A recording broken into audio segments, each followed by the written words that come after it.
क्या हनुमान बेनीवाल की सुरक्षा हटाने से तिलमिला गए हैं बेनीवाल? आखिरकार क्यों हटा दी सरकार ने हनुमान बेनीवाल की सुरक्षा? हनुमान बेनीवाल बोले, मेरी सुरक्षा लगाई क्यों थी और हटाई किसके कहने पर? मुझे जानकारी नहीं है। मुझे जनता जनार्दन का साथ मिलता है, मुझे सुरक्षा कर्मियों की ज़रूरत नहीं है। लेकिन सरकार को इसका स्पष्टीकरण देना चाहिए कि आखिरकार किस रिपोर्ट के आधार पर मेरे सुरक्षा कर्मियों को हटाया गया। जाहिर सी बात है कि मुख्यमंत्री भजनलाल शर्मा के खिलाफ बयानबाजी को लेकर उनके सुरक्षा कर्मियों को हटा दिया गया है। इसके बाद हनुमान बेनीवाल ने और उनके समर्थकों ने कई स्थानों पर भाजपा नेताओं के पुतले जलाए, विरोध प्रदर्शन किया। आरएलपी कार्यकर्ताओं को गिरफ्तार कर लिया गया। इससे तिलमिलाए हनुमान बेनीवाल ने कहा कि सरकार हमको लाठी डंडे के जोर पर दबा नहीं सकती। हनुमान बेनीवाल ने कहा कि भाजपा के चुनावी एजेंडे अलग हैं और वास्तविकता कुछ अलग है।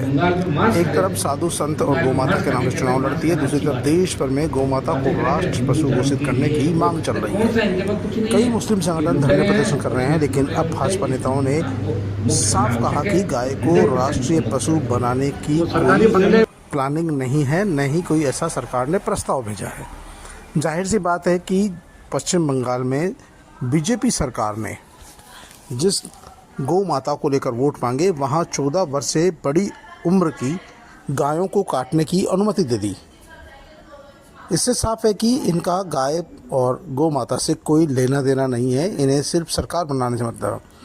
हनुमान बेनीवाल ने इतना ही नहीं, उन्होंने कहा कि विधानसभा और लोकसभा चुनाव में उन्होंने कई स्थानों पर भाजपा की मदद की है। उन्होंने लोकसभा अध्यक्ष ओम बिरला सहित कई नेताओं के नाम गिनाए और कहा कि राव राजेंद्र सिंह सहित कई नेताओं की उन्होंने मदद की है और जब इनको ज़रूरत पड़ती है तो सब लोग मेरे पास आते हैं और मैं व्यवहार के नाते इनकी मदद करता हूं। उन्होंने कहा कि यदि प्रदेश की जनता ने ठान लिया तो भाजपा को पंचायत और निकाय चुनाव में सफलता मिलना मुश्किल है और आने वाले विधानसभा में तो सूपड़ा साफ कर देंगे। बेनीवाल ने भाजपा के नेताओं पर प्रहार करते हुए कहा कि बीजेपी जानबूझकर आरएलपी के कार्यकर्ताओं को टारगेट कर रही है और बदले की भावना से काम कर रही है, लेकिन हम इससे डरने वाले नहीं हैं। आने वाले समय में हम दिल्ली कूच कर अपनी मांगे